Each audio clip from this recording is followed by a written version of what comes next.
May pagbabago ba? Inobliga ng gobyerno ang mga opisyal at mga manggagawa nito na dumalo sa rally sa araw ng Linggo, araw ng pahinga.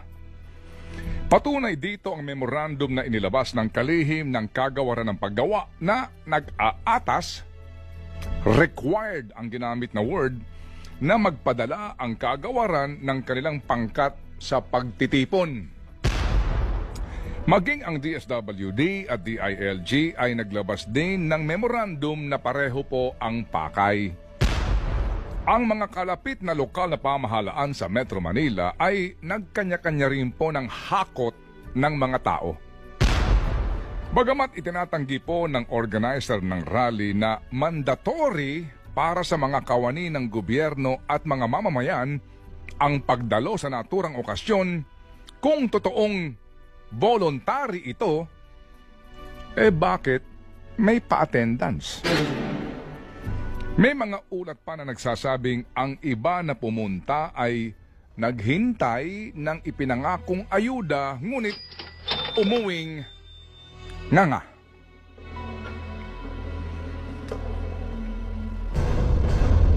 Bagong Pilipinas?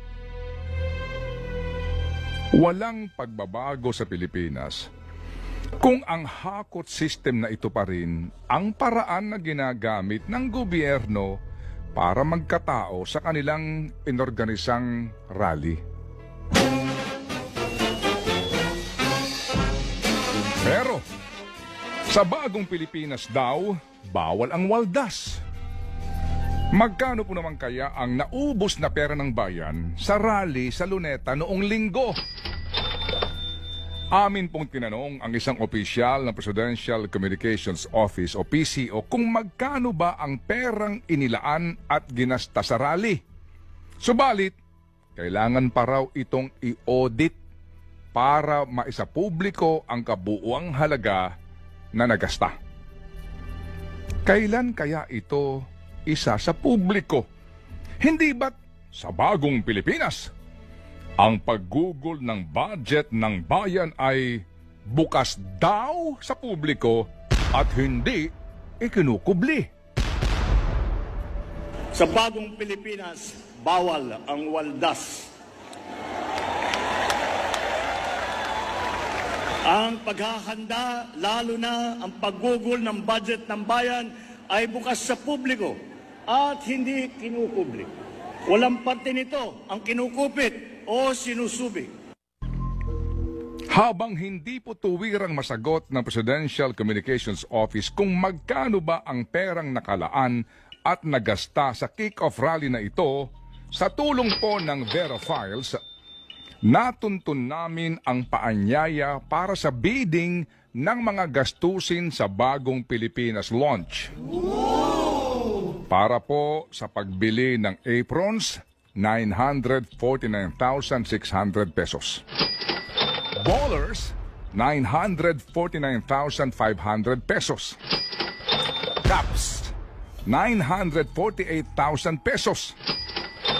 Car stickers, 950,000 pesos. Hoodie jackets, 948,000 pesos. Tote bags, 948,000 pesos. T-shirts, 949,500 pesos. Tumblers, 947,700 pesos. Suma total, 7,590,300 pesos. Ang invitation to bid ay inilabas October 31, 2023. Ito'y sinundan pa ng pahabol na imbitasyon sa mga suppliers para sa karagdagang hoodie jackets at t-shirts na nakakahalaga ng